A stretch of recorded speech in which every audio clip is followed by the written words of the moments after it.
আমি যদি নির্বাচিত হই তাহলে আমাকে শতভাগ সৎ পাবেন, একটা গমের এই অবস্থা আমি ইনশাআল্লাহ করব। ইনশাআল্লাহ। ঠিক আছে। 2, আমি সকলের প্রতি ইনসাফ করব।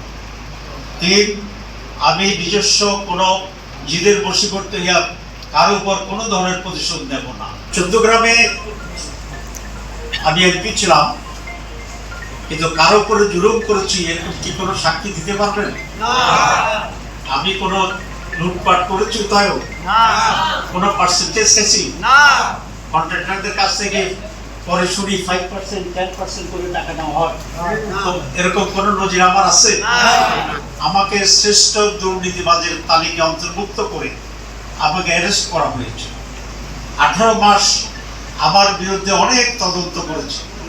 প্রথম তদন্ত কর্মকর্তা বলছে যে ওনার কোনো দুর্নীতি পাওয়া যায় না, এটাকে সরকার গ্রহণ না করে আরেকটা তদন্ত কমিটি করেছে। সেকেন্ড তদন্ত কমিটি বলছে যে ওনার বিরুদ্ধে কোনো দুর্নীতি পাওয়া যায়নি। তারপরে তৃতীয় তদন্ত কমিটি করছে, তৃতীয় তদন্ত কমিটি বলছে যে না, ওনার বিরুদ্ধে কোনো দুর্নীতি পাওয়া যায়নি। আমাদের চেয়ারম্যান সাহেবদেরকে আমরা ইন্টারভিউ করেছি। তারপরে তারা বলেছে যে আমার কোনো দুর্নীতি নাই, এবং টেলিভিশনে সেটা ঘোষণা দিয়েছে এবং বলেছে যে আমাদের তথ্যগত ভুলের কারণেই আমরা ওনাকে অ্যারেস্ট করেছি। এটাকে ইংরেজিতে বলেছিল তারা মিস্টেক অফ ফ্যাক্টস। তো আলহামদুলিল্লাহ আমার দুর্নীতি পাওয়া যায়নি। এই রেকর্ড যখন জেলে আসছে, আমি তখন জেলে ছিলাম, সেখানে মধুর সাহেব ছিলেন, আমাদের তৎকালীন জামাত মাওলানা মতিউর রহমান নিজামী সাহেব ছিলেন, অনেক সিনিয়র লিডার ছিল। মাগরিব নামাজ পড়ছি, এই সময় আমার চিঠিটা আসছে দুর্নীতি পাওয়া যায়নি। তখন মধুর সাহেব বলছিলেন যে পাকিস্তান বাংলাদেশের ইতিহাসে আপনি একমাত্র লোক যাকে সরকারিভাবে দুর্নীতিমুক্ত সার্টিফিকেট দিয়েছে। এটা আমি মনে করি শুধু আমার গৌরব নয়, আপনারা চৌদ্দগ্রামবাসী হিসাবে এই গৌরবের আপনারা অংশ নিতে পারেন ইনশাআল্লাহ। আমি আজকে আপনারা সকলে আসছেন, আমি বলেছি পুরো চৌদ্দগ্রাম আসছেন, আপনারাই কমিটমেন্ট দিয়েছেন যে আপনারা আপনাদের মতো করে প্রত্যেক জায়গায় কাজ করবেন। চেয়ারম্যান সাহেবেরা সে একই কথাই বলেছেন যে আমরা সকলেই কাজ করি, তাহলে আমি আশা করি ইনশাআল্লাহ আল্লাহর ইচ্ছায়, আল্লাহর সাহায্যে বিপুল ভোটে সেদিন দাঁড়িপাল্লার বিজয় হবে।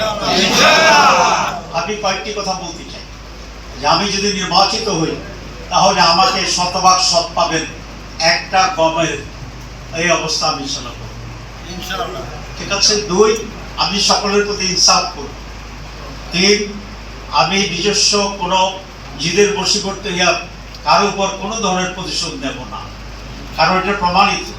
আওয়ামী লীগ সময়ে আমাদের উপরে যে অত্যাচার হয়েছে, আপনাদের উপরে হয়েছে, আমাদের মানে আপনাদের উপরে বহু লোককে হত্যা করা হয়েছে, কিন্তু পট পরিবর্তনের পরে আমরা চাইলে অনেক হামলা মামলা আমরা দিতে পারতাম, ঠিক কিনা?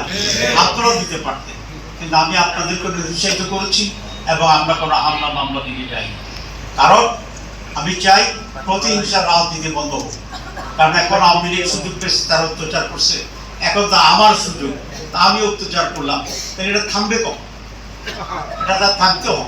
এই জন্য আমি সিদ্ধান্ত নিয়েছি আমার সময় থেকে এটা থেমে যাবে ইনশাআল্লাহ। আমরা কোনো আওয়ামী লীগের উপর অন্যায়ভাবে অত্যাচার করবো না। বিএনপি জামাত আমরা একসাথে ছিলাম, সেটা কোনো প্রশ্ন আসে, আমরা একসাথে পেয়েছি। আমি জানি আজকে আপনারা যারা আসছেন সকলেই জামাত ইসলাম করেন না, অর্ধেক জামাত ইসলাম করেন। যারা জামাত করেন তার বাইরে বেশি সংখ্যক মানুষ এখানে। আপনারা আসছেন তাহের ভাইকে সমর্থন দেওয়ার জন্য, ঠিক কিনা? ঠিক কিনা? আমি জানি আপনারা যদি সবাই জামাত ইসলাম করতেন তাহলে আমার এখানে মিটিং করার কোনো দরকার ছিল না।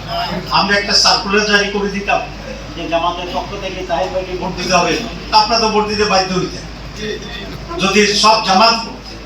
কিন্তু